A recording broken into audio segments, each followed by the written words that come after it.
blaming the technology is very short-sighted, what I learned. And if you don't dig into the actual psychology of why we get distracted, not just the things we like to blame, the phone, the pings, the dings, the rings, but actually the deeper psychology. When I started from first principles, the answer I discovered was much more surprising, much more interesting, and much more empowering than stop using technology.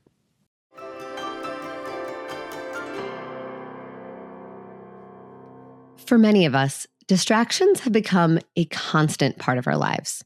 We pick up our phones without thinking, we multitask our way through the day, and we wonder why being fully present, whether it's with our kids, our partners, or even with ourselves, feels so much harder than it used to. Hi, I'm Dr. Sarah Bren, a clinical psychologist and mom of two who specializes in child development, emotion regulation, and attachment science.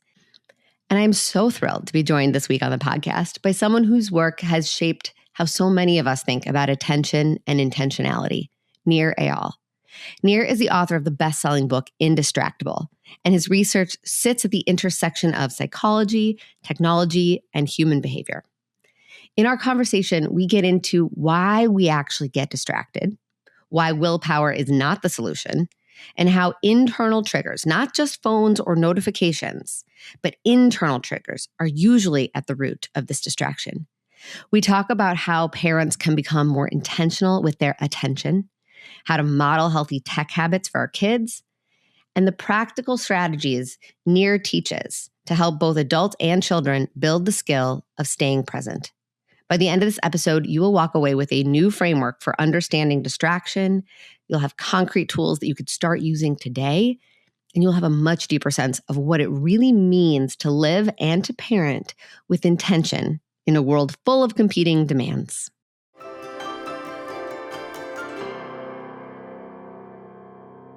Hi, Nir. Welcome to the show. Thanks so much for coming on. Sarah, my pleasure. Thanks so much for having me.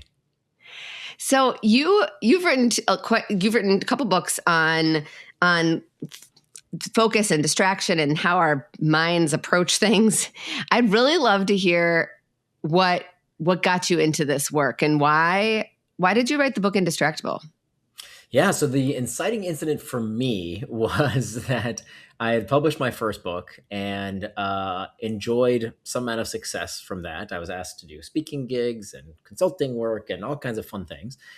And the result of all that success at the time was this one afternoon when I was with my daughter.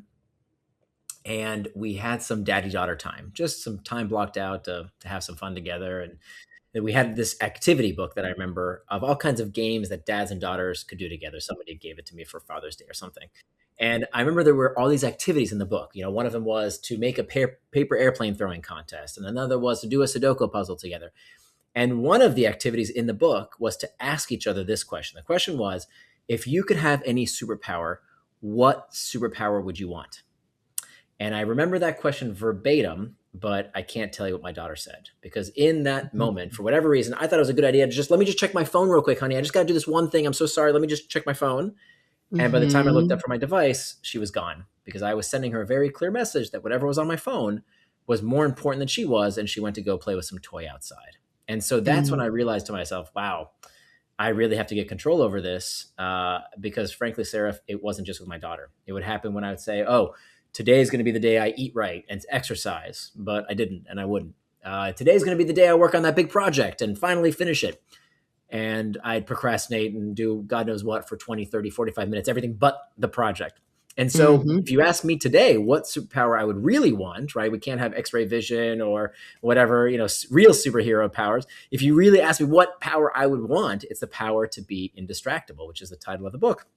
It's about doing what you say you're going to do. It's as simple as that, because I think the privileged problem that we have today is that we're swimming in so many pieces of information and so much content and so much opportunity online that we're kind of drowning in it. And so the problem is no longer a lack of wisdom. It used to be like when I was a kid and you wanted to go find wisdom, you had to go to the library, right? Because this was pre-internet. I'm dating myself, but like you had to go buy, go buy a book or go to the library to go get the information. Well, now the information's all out there. Who doesn't know? You want to lose weight? There's a million pieces of advice and gurus, and we basically all know, right? Eat less and exercise. That's kind of it for 99% of the population. Not that hard. We know what to do. If you want to have a great relationship with your family, you got to be fully present. We know that. If you want to excel at your job, you have to do the hard work that other people don't want to do. So the Mhm. problem isn't that we don't know what to do. We all know what to do. And if you don't know, ask ChatGPT, ask Google. The answers are there for the first time in Yep. human history. They're at your fingertips. Yeah. The problem is not that we don't know what to do. The problem is that we don't know how to get out of our own way. We don't know how to stop being distracted. And so I wrote this book not because I knew what I wanted to say. It's because I had to find out the answer. I didn't Yeah. write what I know. Yeah. I wrote what I wanted to know. And so that's why it was so important for me to become indistractable. Because frankly, Sarah, I'd read other people's books on the topic, and it was the same stupid advice from some professor who has tenure who can't get fired. And the advice was, you know what? Stop checking email. Go off social media. Stop listening to so many podcasts. Thanks, stupid. Like, that's not useful.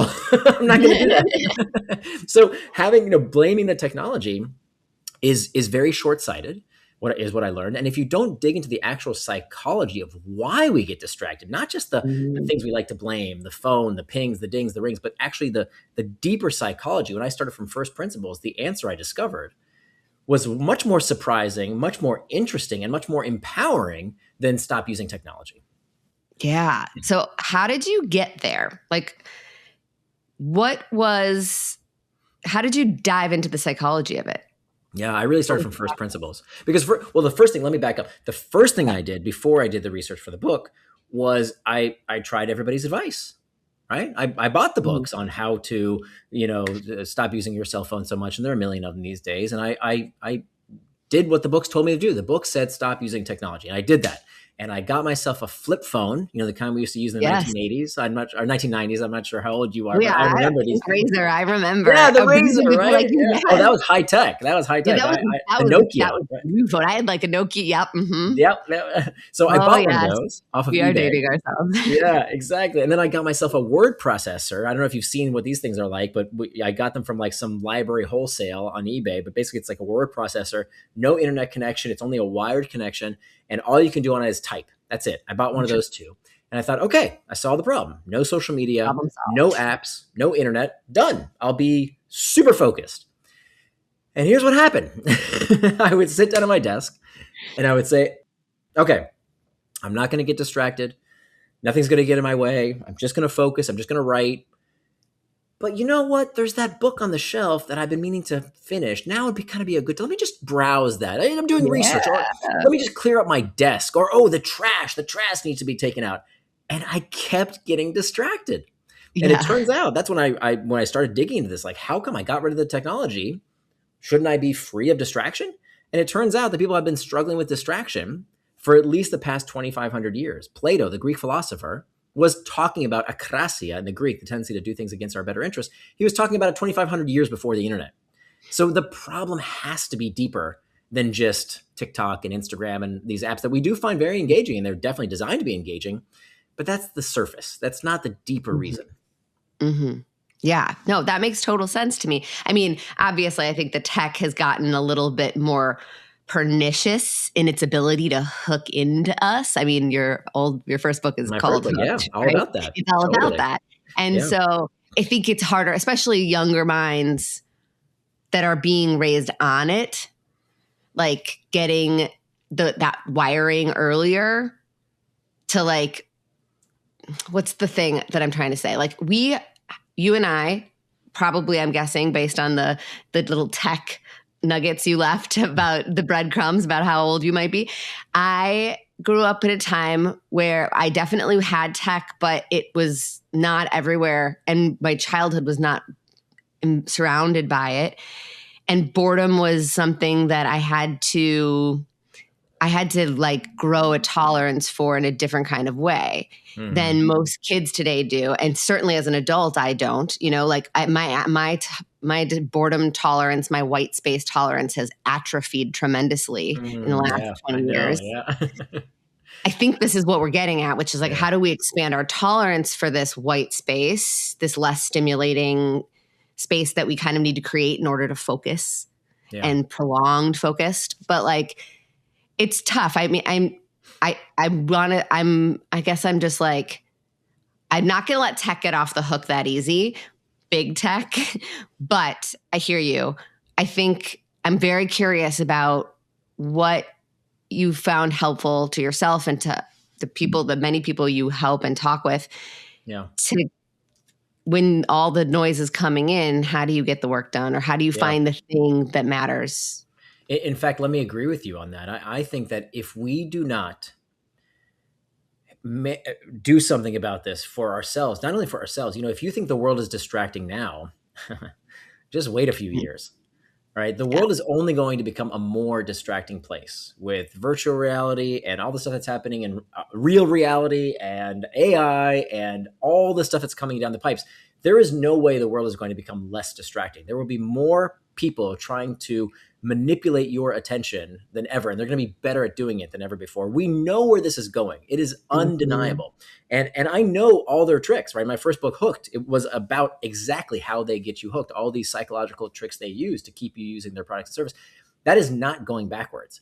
And in fact, if we don't do something about this, if we don't teach our kids about how to deal with this, I think the world is really bifurcating into two kinds of people. There will be the kind of people who I call the manipulated masses, that they will just go along with whatever's in their feeds, whatever's in the media, and they will do whatever they want you to get rallied up about. Whether it's true or not won't matter. It'll just matter Mhm. if it makes you click and it makes you watch, because all media companies, I don't care if it's social media, if it's TikTok and Facebook and or the New York Times or CNBC or CNN, they all make money the same way. All media companies monetize your eyeballs. They turn your eyeballs into cash. Yeah. Netflix, the casinos, you name it, all of them are Yeah. Kids monetizing ones too, attention. like Roblox Yeah, and all of them. all of these. It's Yes, and yet it's not your fault. It is not your fault. You didn't invent Facebook. You didn't invent the iPhone. You didn't invent Netflix. Not your fault,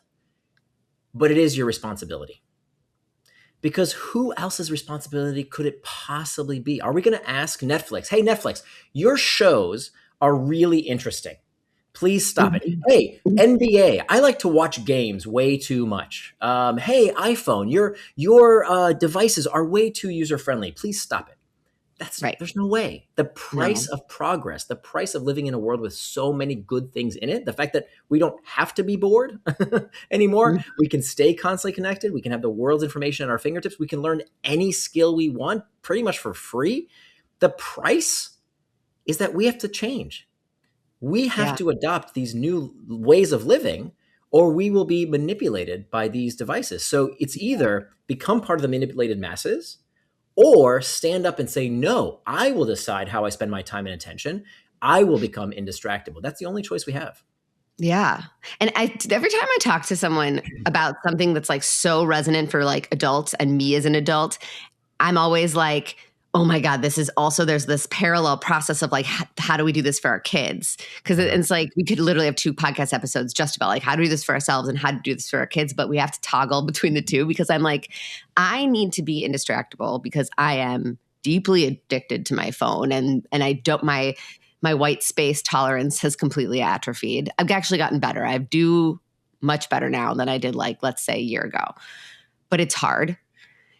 And my kids, 6 and 8, they're starting to enter this world. They don't have devices, but they do love TV and they love to hop on my phone, and like the kids that play dates are starting to pull out computers, and it's getting there. And I'm like, ooh, the window is closing for this like precious innocent time of like, you they accept boredom. They don't like it. They'll whine about it, but they accept it as like their job to fill with Yeah. something. Yeah. So, first of all, you said something incredibly wise, which I actually don't hear that often from parents, which is that if I'm going to raise indistractable kids, I have to be an indistractable parent. And that is something that seems so obvious and so basic.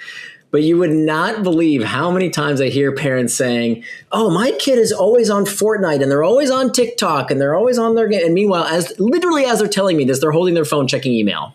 That I think very few parents realize, and I'm the father of a 17-year-old, and I think parents don't realize that kids come born with these invisible antennae It's called Yes. the hypocrisy detection device. They're all born with it, and they're constantly scanning the surroundings to see where you screw up. Yes. And so you cannot be a hypocrite here. If you want to raise indistractable kids, you have to be an indistractable parent. The good news is that for the amount of time that we spend complaining about the big bad tech companies and why won't government save us and why won't somebody fix the problem, it's not that hard. It's really, really not that hard. Like I've given people on a silver platter 5 years of research as to what exactly to do. And the good news is almost everybody can do it unless there's like a real, psychological barrier, severe OCD or some kind of, the vast majority of people can do it if they tried. But of course, most of us don't try. We just complain. Yes. I mean, I think I was that was my like pre-contemplative state. I would complain and I knew what I had to do, but I really would much rather complain than do it. Because putting my phone somewhere besides my bedside table didn't feel good because I liked to scroll at night. And I still, I'm a baby steps kind of person. I'm like very, very demand avoidant. So like if someone tells me what to do, even if it was like I was going to do that, I had this great idea, but if someone else tells me to do it, I'm like, well, now I'm not going to do it. Okay, we may be separated at birth because this is so me. So there's a term for this. It's this term where when you are told what to do, you rebel. It's called psychological reactance. And it's that feeling when I'm sure you've heard this term before, given your background, but like, when you're told by your boss to do something, micromanaged, or when your spouse or your parent tells you to do something, don't tell me what to do. Yeah. The crazy thing that blew my mind is that even when you tell yourself what to do, it still elicits psychological reactance. How weird is that? Yeah, it makes sense though, because like when I talk to myself in an authoritarian way, I get very mad at myself and I will self-destruct. I will self-sabotage. Exactly. So here's the trick. Let me give you one very quick trick from the book on how to deal with this, because it's so true. And this is why willpower alone doesn't work and self-discipline doesn't work. Because when you tell yourself what to do all the time, you rebel. It backfires. So rather than telling yourself not to do something, you're going to tell yourself not yet. So not no, you're going to tell yourself not yet. So for example, in my case, I've been a professional author now since 2013. And all I want to do when I'm writing is something else, right? Like I've written 3 books now, thousands of articles, and I'm telling you, it never gets easier. All I want to do is something else. I want to do some research. Let me just Google that question I have, because that's really important right now, as opposed to writing. Let me just Google that real quick. Right? Or let me just check sports scores or stock prices or the news. Oh, it's very important. I should check the news because, somebody's suffering 3,000 miles away and it's got nothing to do with me. But, oh, yes, it's very important. I should check the news right now. And so what I do now instead is called the 10-minute rule. And the 10-minute rule acknowledges that that if you give yourself just a little bit of time, right, to surf that urge, what we call surfing the urge, that these sensations, these impulses are just like waves. They crest and then they subside. Mm-hmm. So what I'll do is if I'm writing and I really do want to Google something or go get a piece of chocolate cake or a cup of coffee or anything but the thing I said I was going to do, I said, yep, I can do that. I can do that. If it's I want to get the cup of coffee or I want to go check sports scores or do whatever, I can do it. But I choose not to do it right now. I'm not telling myself no, I'm telling myself not yet. Yeah. And so what I'll do is I'll set a timer for 10 minutes. And if that's too long for you, no problem. Do 2 minutes, do 5 minutes, doesn't really matter. What you want to do is to set that amount of time for you to just surf that urge for that period of time. So the idea is that you're an adult, you can do whatever the heck you want, and you will do that thing, right? If you're on a diet, you can have the chocolate cake. If you're trying to quit smoking, you can smoke the cigarette. If you're trying to not check social media so much, you can check it, but not right now. I choose to just wait a bit. To that minute increment of time, and almost everybody can do just 10 minutes. And so what you're doing is you're training yourself to see that, wait a minute, I have agency. I do have control, because for 10 minutes, I didn't do that thing.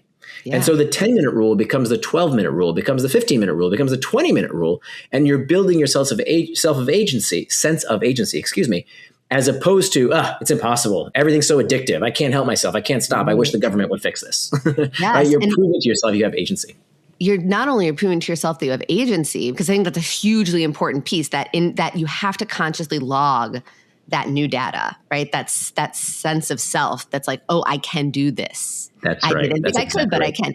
But what else that you're doing in that 10, 2, 12, whatever minute stretch Mm-hmm. is you're exercising exposure to distress without turning off the switch. You're not hitting Bingo. that distress light switch. I love So it. you're That's right. building And stress I give tolerance. people in Indistractable a bunch of different tactics because not everything works for everybody all the time. That you want to have like a portfolio of different options, like tools in your toolkit.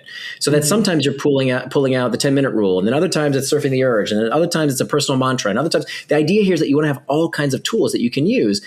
That over time, it's amazing. Ever since I started using these techniques, and I wrote the book for me more than anyone else. I was the most distracted person you ever met. I've been diagnosed with ADHD. I've got the full resume. Me But what too. happens is over time, you find that you need these tools less and less and less. And that's what I like about these techniques. This isn't something that you're supposed to do forever. It's something that actually you can treat yourself. You can learn these techniques Right. so that the problem disappears. It takes Right. time. And one word that I hear said a lot of like, it's not easy. I hear that a lot. This is hard. And you're absolutely right. You're absolutely right. But then again, what in life is worth having that's not on the other side of hard?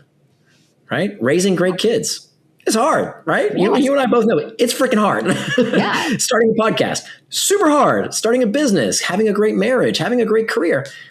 It's all hard.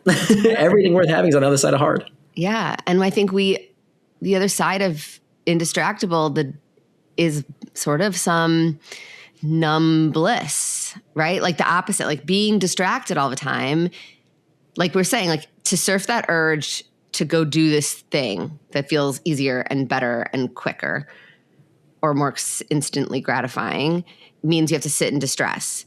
To just go and turn off the distress means I can just check out. I can turn it off. I can be in this sort of like disconnected state. And it's very hard to not enjoy that and become very comfortable there. And I think to have the awareness to say that feels good right now, but it doesn't feel where I want to be, or it doesn't get me where I want to go, and I want that more is important. And you were saying like it gets easier to do these things. You need less of the tools over time. I think the reason why, and I'm sure you know this too, is that it's like when you go to the gym and you're building up muscle. Well, doing the harder reps is not as hard anymore, and you level up. And like the same is true for for neural connections and rewiring. Like you're basically, when you're using these tools to scaffold the task initially, it's because your neural connections aren't fully quickly wired in that way. But the more you use the tools to scaffold the behavior and practice this stuff, whether it's staying focused on a task, identifying what your true intention is, whatever, resisting the urge to change your focus channel, whatever it is. These are like executive functioning skills, right? And if you are wiring the brain through practice, they become more accessible. So your prefrontal cortex is getting different wiring, and over time the wiring does it, like the connections move through the wiring channels that you have reset. So it's not so hard. It becomes habit. That's exactly right.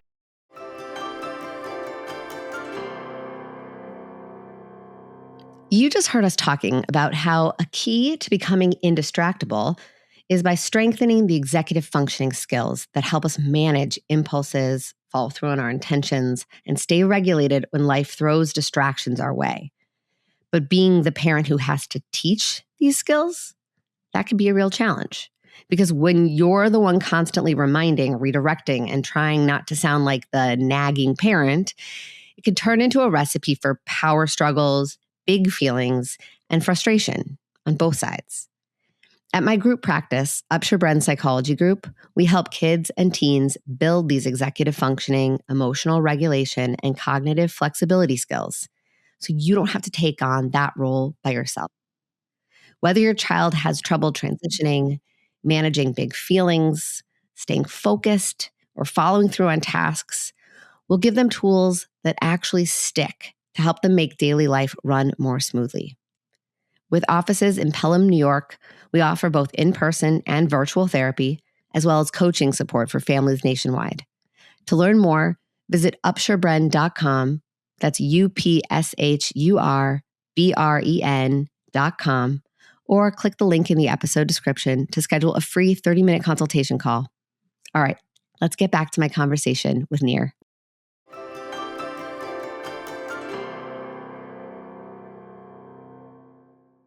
What was a breakthrough for me was boiling down, like it took me 5 years to write Indistractable. And it took me that long, one, because I kept getting distracted, right? Like I said, I wrote this book for me more than anyone else. I constantly got distracted. But two, it took me a long time to figure out what worked and what doesn't. Mm-hmm. And I hadn't realized how much of what we think is kind of productivity gospel doesn't work. Like there's just no good scientific validation showing that many of these, like for example, to-do lists. There's almost no good, at least I couldn't find many good studies that show that to-do list works. But here's what does work.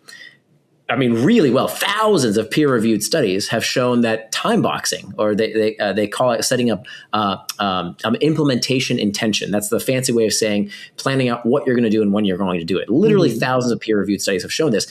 And this blows the lid off of to-do list, because to-do list, the problem with to-do list, and this is kind of like productivity 101. Oh, make a to-do list, write down what you need to do, and then just do those things. Okay, great. It doesn't work. It doesn't work. And I'll tell you why it doesn't work.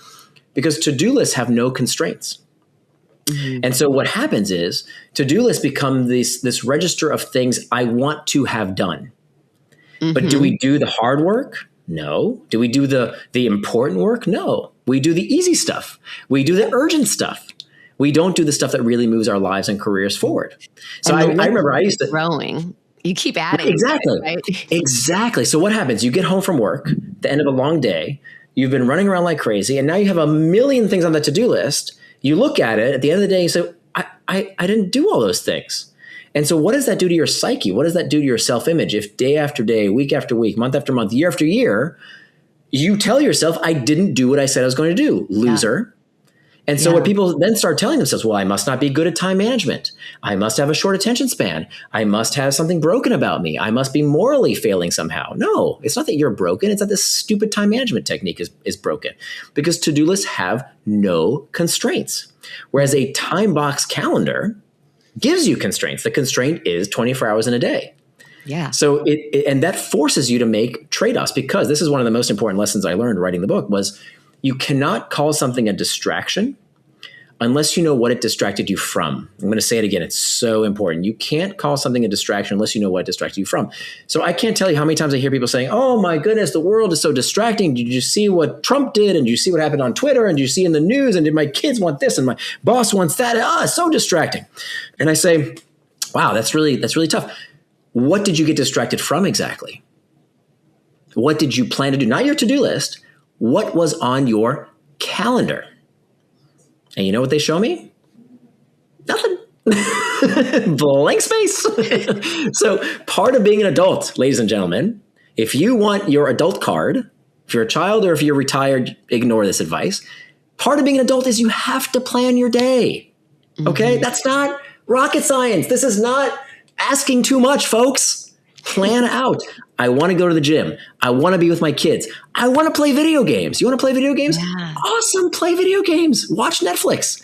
But do it according to your schedule. Like I literally have time to go on social media in my calendar. Yeah. Because now I'm not using it for distraction. I'm using it as traction. What's the difference? Traction is any action that pulls you towards what you said you were going to do. So anything you say you're going to do in advance, that's traction. Distraction is anything that is not that. So if you said, I'm going to play video games for half an hour because I like video games, awesome, enjoy it, right? Why is that wrong? There's nothing wrong with playing video games or going on social media or watching Netflix. It's fine. Enjoy your life, right? Do it. Why is playing video games bad, but watching golf on TV, that's okay? What's the difference? Enjoy it. But do it on your schedule, not the social media companies or any media companies for that matter. Do it on your schedule. Don't do it because you're trying to escape something. Do it because that's what you said you were going to do in advance. Mm-hmm. So we kind of skipped around a little bit. There's 4 steps. So we went to step 2 before step 1. Okay, well, let's go to step 1 then. Yeah. So we talked about traction. We talked about distraction. Now we need to ask ourselves what prompts us to these actions. Why do we go off track? And the answer is that 10% of the time, it's because of your phone. So 10% of the time that you check your phone, studies have shown this, we've done these time studies that show that only 10% of the time that you check your phone is it because of a ping, ding, or ring, right? 10%. People don't realize that. People think, oh, I got distracted because my phone rang or I got some notification. That's why I got distracted. Only 10% of the time.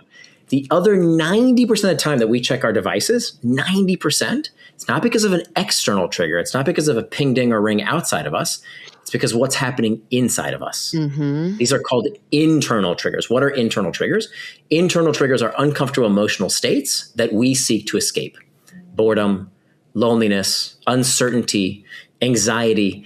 That is the source. If you monitor why we check our devices, 90% of the time it's because we are trying to escape an uncomfortable feeling. Yeah. I mean, that tracks. I mean, how many, that tracks. Like and this is going back to this idea of what we were talking earlier about boredom and white space tolerance atrophying. Like, it's okay to be still. Like I've become addicted to noise in my head. Like I need to have a podcast on, or I need to be looking at something or thinking about something or having some type of like external stimulation, because to stand in line at the grocery store and just be is uncomfortable. Yeah. But I'm practicing it because it's good for you too. And in fact, not only is it good for you, it's an amazing opportunity. So this bleeds a little bit into my next book. So I'm kind of confusing the two tracks, but my next book is about the power of beliefs. It's called Beyond Belief. Okay. And so I've completely rejiggered the way I look at these triggers, like boredom, loneliness, uncertainty, fatigue, anxiety. The breakthrough for me, what really changed in my life, is that when I feel these uncomfortable sensations, I don't say, how do I escape it? Ugh, I don't like this feeling. I say, good. Like back to my writing. One of the techniques I talked about in Indistractable is having a personal mantra. So when I set that timer for 10 minutes, the 10-minute rule, now I have a choice to make. I can either get back to the task at hand, or I can surf the urge. And one of the techniques I use for surfing the urge is a personal mantra. My personal mantra now I'll share it with you. You can steal it. You can make up your own. Doesn't matter. My personal mantra, I take a deep breath and I say to myself, this is what it feels like to get better. This is what it feels like to get better. Just reminding myself that this is an opportunity for growth. That if this was easy, everyone would do it, right? If it was easy, what's the challenge? What's the fun in that? Yeah. That in fact, because it's difficult, because I want to doom scroll at night, because I want to, check email when I really should, I said I was going to read a book, or whatever the case might be, because it's difficult, that's the point. Yeah. That's the opportunity for growth. So it becomes a good thing, as opposed to, I think we're so obsessed in society by being happy all the time and being contented and never feeling discomfort. Right. That's but not what it's all about, about. because it's so self-compassionate and it's so like it's process focused, not outcome focused. It's like, that's right. This is the it right here. This is it. That's exactly right. And exactly with parenting. I mean, that to me, that was a breakthrough with my daughter. We all go through tough times with raising our kids. The part, and I'm super proud. I don't want to start tearing up here, but my daughter's our pride and joy. And I think because, when I tell people I have a teenage daughter, I would say probably like 9 times out of 10, people say, "Oh, I'm so sorry. That must be so hard." And I'm like, what are you talking about? Right? Like, it's the best. We made a friend, right? Like now she's like, we go surfing together. We have a Saturday morning breakfast that we do every week. Like, and she never lets me miss it. Like if I say, hey, I have to reschedule, she's like, okay, but when are we going to reschedule for? Like, she wants to spend time with me. Is there any better compliment for a dad than a teenage girl that wants to spend time with me? It's the best. I feel like I won the lottery. That's amazing. And so like, just even to circle back to your comment about how like you made that one moment where like you missed her, you looked at your phone and she like wandered off, like, it didn't break anything. Like you were able to, if that was every day, all the time, you probably might not be having the same relationship right now, but like, true. You can repair that. Like it's not totally I feel true. parents are they get so hard on themselves for the things they do that aren't optimal in parenting.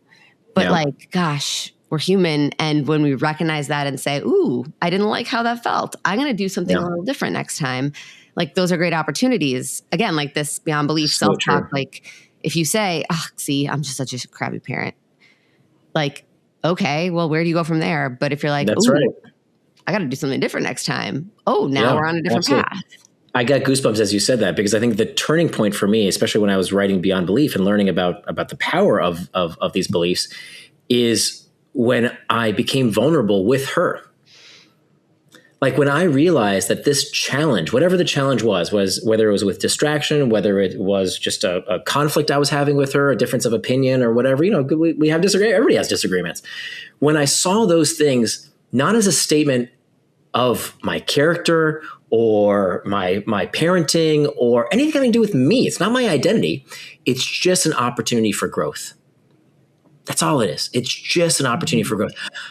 What a relief. Yes. What a freaking relief to have that realization of, okay, this is a blessing. Like, this is an opportunity for growth. That's all it is. And so and particularly with distraction, I think a lot of parents feel like they have to be the cops, right? They're the ones that has to tell their kids when to get off the device and what to do this and when to do that. And that does nothing but push your kid away. At least in my experience, every time I say, oh, I know better, I'm the adult, you should do what I tell you because I've got experience and you don't. That never, ever worked. As opposed to, hey, this is a problem. How do we figure out together? Especially when I said, look, I am struggling with this, right? Like, I am checking my device too much. Like, I don't know if you had the same experience with your kids, but like, when you say you're sorry, like you as the adult, you're sorry about something you did, like your kid, right? Doesn't your kid like just light up and like they suddenly become receptive to everything you say after that? Yes, especially when it's authentic. Right? Like, you're like, of course, and when it's something that you might be saying you're sorry for, is a thing that you often get mad at them for, especially like. Take tech. Like, I am often yelling at my kids, time to turn off the TV. You've been watching too much all day. Come on, guys. Like, and then when I say to my kids who often hear me, tell them it's time to stop doing the thing you want to do. And I say, you know what? I have had so much trouble getting off of my phone today and just being with you. And I'm sorry. Like, that did not feel like, and I look back at today, I did not like how it felt for me. And I bet you didn't either. And I just, I'm sorry. I'm going to try something different tomorrow. And I've like done a lot. Like, I put app blockers on my phone that lock me out of certain things I'm like, too cheap. I don't want to pay for the thing that allows me to have multiple different blocks. So I'm like, fine. I have to really be present. I want to be really present in parenting from around 8 p.m. to 8 a.m. So I just blocked myself out. And then that's good for me too, because it keeps me from scrolling super late at night on my phone. But like, I was getting distracted at bedtime. And I was getting distracted in the morning time with my kids. And those are two times that I'm like, that's not cool for me. Like, for me, with me, I'm not cool with myself being unavailable in those times because I'm getting distracted. And so I just locked myself out because I don't have the willpower. And I will go on and be like, oh, and like you were talking about internal triggers. Like, I was also curious, like, can an internal trigger also be like an idea? Like, oh, I need to get that I have to order that thing on Amazon for the kids thing tomorrow. And so I go, my internal idea prompts me to go on my phone, but I go on Amazon to order like the striped t-shirt my kid needs for their like school activity, whatever play. But 25 minutes later, I'm like doing something else on my phone. Okay. So you sound exactly like I used to before Indistractable, like to the T. And I'm so good maybe all your protocol. This is so good. So maybe I can kind of help. So the most difficult thing for me was to come up with a framework, like steps that you can see in your brain, that when you have these challenges, for me, it's been very, very helpful to be like, okay, I see where the problem is. So let's just walk through the 4 steps real quick. And then I'll exactly show you how in what you just said, everything fits together. Amazing. Coach me through that. Step number 1 is master internal triggers. If you don't master your internal triggers, they become your master. So when you find yourself, and this is the most important step, if you don't do this first and foremost, like none of the tips and the tricks and the life hacks and the apps, none of that stuff will work, because you'll always find a way. You always get distracted, right? Yeah. If it's not the phone, it's television. If it's not television, it's a book. If it's not a book, it's a drink. If it's not a drink, it's you'll always get distracted by something. Right. There's always room for distraction. Always, always, always. So number 1 has to be, why am I getting distracted? And distraction is not a moral failing. It's not a character flaw. It's not a broken brain. It's simply that you haven't learned this skill of dealing with impulses. That's it. It's just a very simple skill of, when I feel that itch, when I feel that urge, how do I break that stimulus to response, right? Viktor Frankl said that's where our humanity lies, between the stimulus and the response. So all you're doing is simply, when I feel that, let me just check that quick thing on Amazon and order real quick. It'll just take a second. Nope, I've got a different skill. 10-minute rule, personal mantra, reimagine the trigger. There's a dozen different things that you can do. That's step number 1, master the internal trigger. Nothing will work unless you do that first. Second step is making time for traction, which is where you have time. Like you already did some of this of 8 p.m. to 8 a.m. I would invite you to be even a little bit more granular and say, in that time, how much time do I want for myself? Right? I got to get ready for bed. I need to shower. I need some time. Maybe I want to read a book. Like, how much time do I need for myself? That's the you domain. How much time do I want for my relationships? That's, your family, your friends, everybody in your relationships. And then finally, the work domain. And so your whole day will essentially be into those 3 life domains. So knowing in advance, okay, if reading your kids a bedtime story is important, that's on the calendar. If being by yourself is important, that's on your calendar. So now you don't have to make that decision. You don't. Part of what people mistake as a lack of willpower is just a lack of planning. Yeah. It's just that in that moment, I know I shouldn't do that, but I'm not really sure what I should do. And so I do this once a week, Sunday nights at 8 p.m., I just plan my day. I just plan my week ahead according to my values. I turn my values into time. Yeah. Right? And what are values? Values are attributes of the person you want to become. So I ask myself, how would the person I want to become spend their time? And invariably, you will have to make trade-offs, right? That's the whole point of the exercise. But you will know now, instead of saying, oh, I know I shouldn't do that, but what should I do? Let me just check my phone.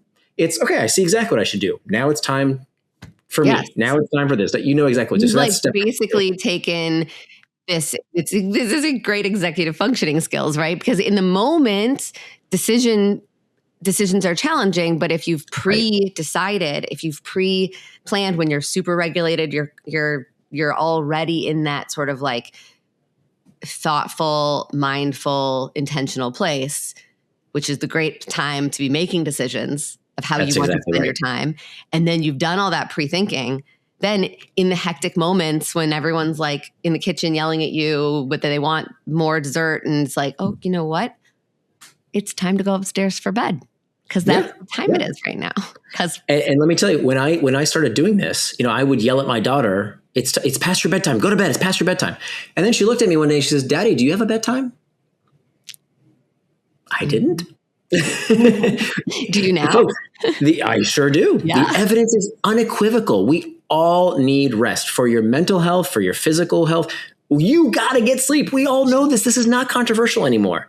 We all need a bedtime, because if you don't have a bedtime, you know what happens? You scroll it away, you watch it away, everything but the thing you said you were going to do. So having that schedule, and it sounds like it's a big deal. It maybe takes me 10 minutes a week, like literally 10 minutes a week, Sunday night, 8 p.m. My wife and I both make a time box calendar. We've been married now for it'll be 25 years in September. It saved our marriage. Because we used to constantly get in these fights of, just a quick side here. So for years, my wife and I would get into these fights because she would say, honey, like the trash needs to be taken out. Don't you see the trash? Or our daughter needs to be fed or whatever. Like, don't you see these things? And I said to her, first thing I said that has never worked in the history of mankind, honey, calm down. Right? That's never worked. Of course, I used to say that, honey, just calm down. What's the big deal?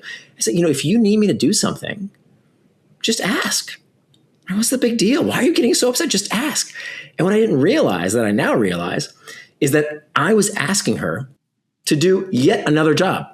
Now she's my manager, right? Now she has another child to raise. So now she doesn't have to do that anymore because every week we sit down together and we do what's called a schedule sync. And again, it takes maybe 15 minutes. We do it every Sunday night. She looks at her calendar. I look at my calendar. Okay, our daughter needs to go there. You're going to do this. Then your dinner's on you this time. We just do this quick schedule sync. No more arguments. We know exactly who does what has to get done when. It's solved all that problem because we've turned our values into time. Because what I realized, I thought my wife just needed to suck more time out of me, right? She thought I wasn't spending enough time with her. That's not it at all. All she needed was predictability. She just wanted me to be a person who lives with integrity. If I say I'm going to be there, I'm not going to call and say, "Oh, honey, it's busy day at the office. Sorry, I can't come home tonight for dinner." No, like if I say I'm going to be at home at a certain time, I'm going to be there. If I say I'm going to be with my daughter, I'm going to be there. So the point of this is not to be a regimented drill sergeant, do exactly what you say you're going to do. It's when you carve out that time, not only you know what you will be doing, you know what you will not be doing. So when I have time on my calendar with my daughter for Saturday morning breakfast, we don't know what we're going to do. People say a lot, I can't schedule my time. I need to be spontaneous. What if this? What if that? Somebody needs me. I get it. I don't know what I'm going to do with my daughter on Saturday morning. Maybe we'll go get breakfast. Maybe we'll go to the park. Maybe we'll go surf. We don't know what we're going to do. But I know what I will not be doing. Anything I will not be on my phone. You're going to do with your daughter, right? It's protected time. It's protected time. So that means nobody needs to contact me. No, I don't need to check my phone. I don't need to order anything because that time has been set aside in advance. So we got to step 2. Let me just talk about 3 and 4 real quick, just to round it out. Step 3. So to your example, by the way, happened to me all the time. Let me just do this quick thing on Amazon before I know it. 15 minutes later, I've got like a whole shopping list. So that's step number 3 around removing the external triggers, hacking back the external triggers. So the solution to that, it's going to sound kind of silly when I say it, good old pen and paper, right? They're like replacing. So I don't sleep next to my cell phone anymore, but I do have a notepad by my bed because this kind of thing can happen. So thinking in advance, how do I remove those external triggers so I don't have to wait to the last minute? Because if you wait to the last minute, right, if the cigarette is in your hands, you're going to smoke it. If the chocolate cake is on a fork on the way to your mouth, you're going to eat it. If you sleep next to your cell phone, it's going to be the first thing you reach for in the morning. If you leave it to the last minute, they're going to get you. But if you plan ahead, there's no distraction you can't overcome. So hacking back the external triggers, by the way, with kids especially, anything that beeps, buzzes, or boops should not be in the bedroom. Okay. Because the most important thing you can do for your kid's psychological well-being is to let them sleep without interruption. So no cell phones, of course, no computers in the bedroom, no television, no fish tank, no pets. Anything that can disrupt sleep should not be in the bedroom. Big no-no. So that's hacking back the external triggers. There's a whole section on that. Finally, the 4th step is what you did.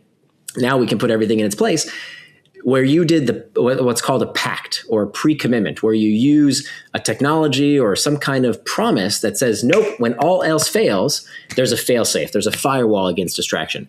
It works very well if you do it in the right order. If you jump to that technique, it will fail. First, you have to master internal triggers, then make time for traction, then hack back the external triggers. And then as the 4th and final step, you're absolutely right, as the last line of defense, like for example, in our household, the internet router every night turns off at 10 p.m. automatically. Right?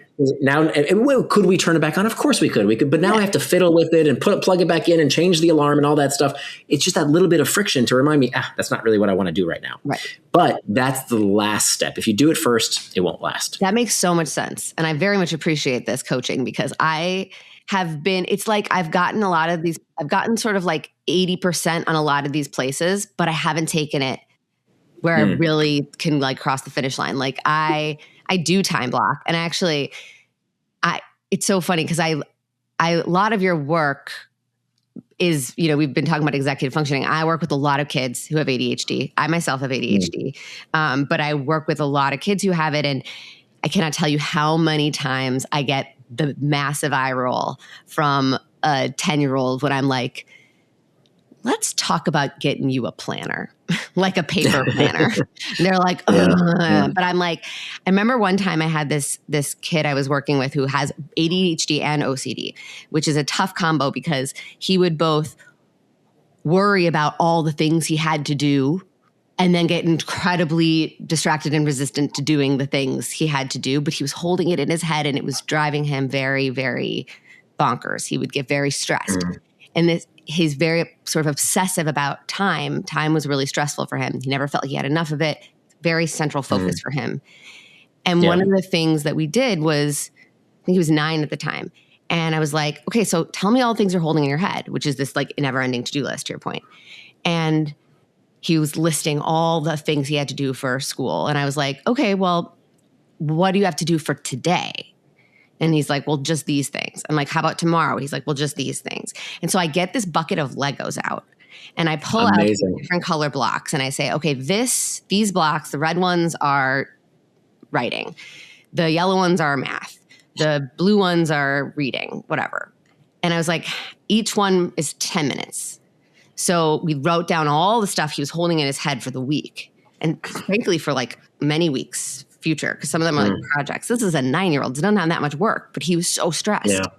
And I made him just map it all out in blocks so he could physically see and feel the quantity, but also then they put a piece of paper over half the blocks. And I was like, so this is what you have to hold right now. This is gone. And what does that feel like? And you could feel like there was like a pressure, this exhale of like, oh, that's manageable. I can hold that much in my head. That feels better. Yeah. And so it's like, I know a lot of these things. It's very hard to do it for yourself, but Well, this is the kind of thing, and I worry a lot about this because this is the kind. What you taught him is a skill that no pill will cure. A lot of people in the ADHD community. Again, I've been diagnosed with ADHD as well. A lot of people think that somehow the pill will fix this stuff. It doesn't. Pills don't teach skills. Pills don't teach skills. It is essential for this young boy to learn this skill. The world is not going to adapt to, I have ADHD, so sorry, I can't. You can learn this skill. It is a learnable skill like any other. And unfortunately, I don't know if you see this on your side. I see a lot of folks saying, my kid has ADHD. They can't. Impossible. Like this is not, I'm sure there are, very rare edge cases, but this is the kind of thing we have got to teach our kids, and we've got to teach ourselves. We have to lead by example. Yes.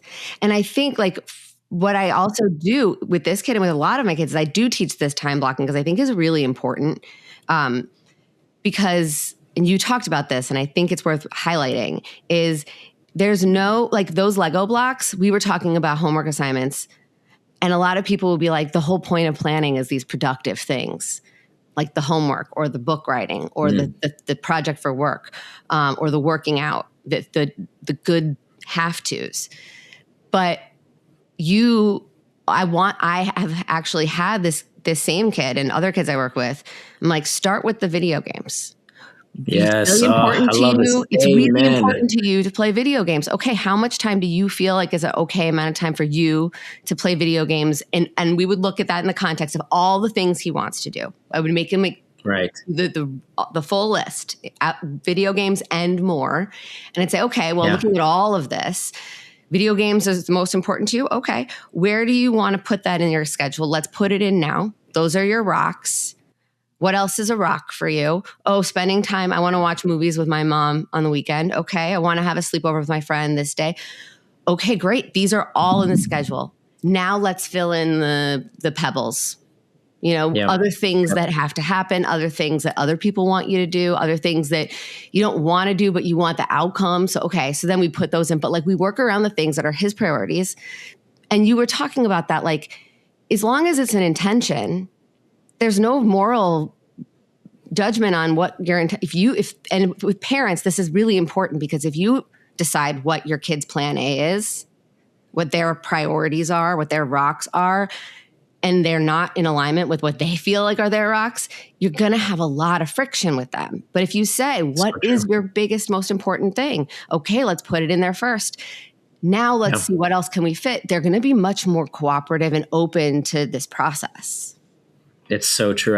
One of the first piece of advice when parents say, how do I get my kid to stop playing Fortnite or Roblox or get them off social media?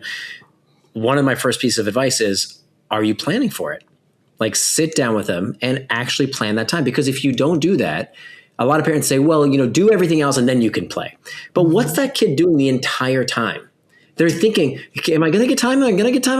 Like, that's what they're constantly ruminating on of, can I get time? Whereas, yeah, of course you get time, because 7 p.m. to 7:45 or 8 p.m., whatever time that you decide, that's the calendar we made, and we're going to stick to it. What kills me is a lot of times parents will then barge in and say, yeah, but you haven't done this, you haven't, and they interrupt that time. So the kid learns to not trust his parent to say, like, hey, if you gave me that time, leave me alone. Let me do the thing I want to do.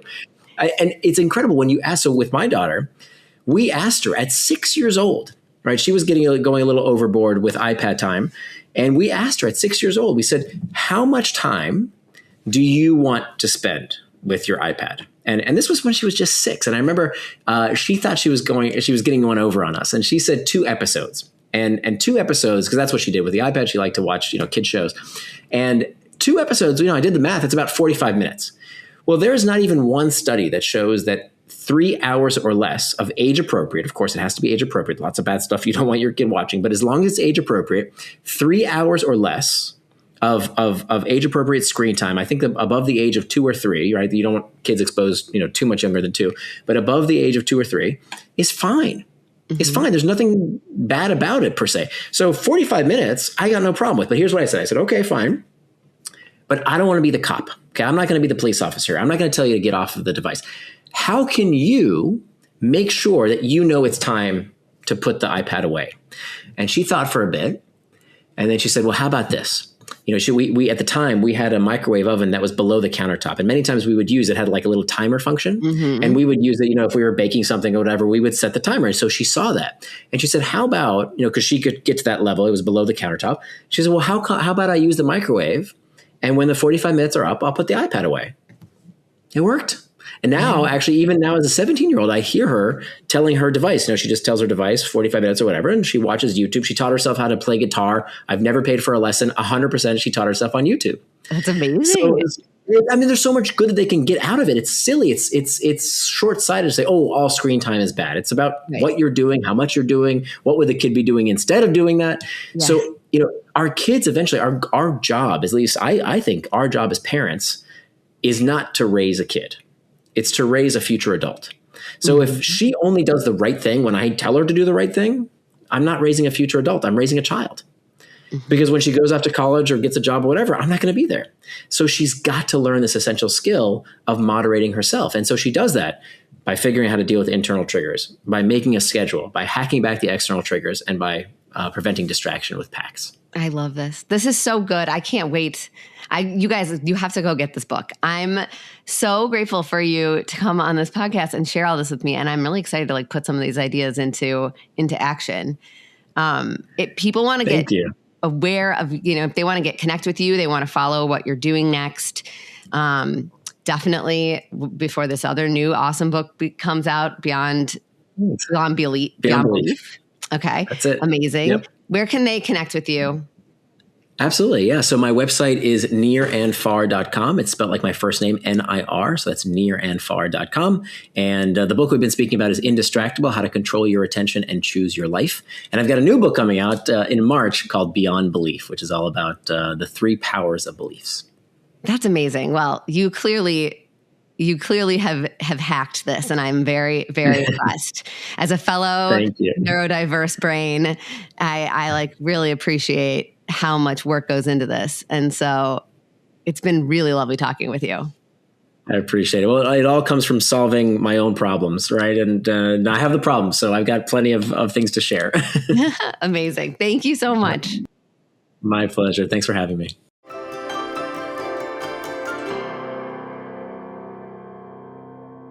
If you enjoyed listening to this conversation, I want to hear from you. Share your thoughts and your feedback with me by scrolling down to the ratings and review section on your Apple Podcast app or whatever app you're listening on, and let me know what you think of this episode or the show in general. Your support means the absolute world to me, and just a simple tap of 5 stars can make a real impact in how this show gets reached by parents everywhere. So thank you so much for listening, and don't be a stranger.